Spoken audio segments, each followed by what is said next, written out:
ايه ده انت باباك شاعر؟ انا بابا هشام الكخ. ايه؟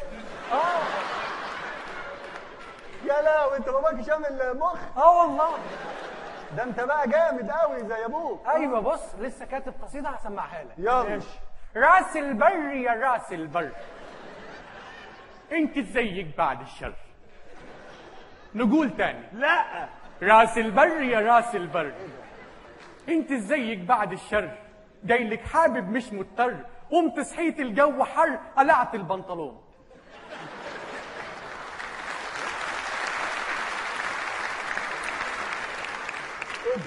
شيء بديهي. هو ده الشعر.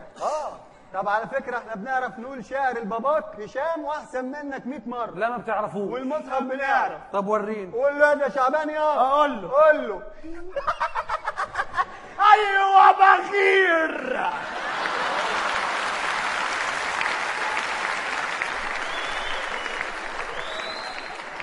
الشعر ده ولا مش شعر؟ بص بقى راس البر دي من الاخر. شفت بنقول شعر ازاي؟ راس البر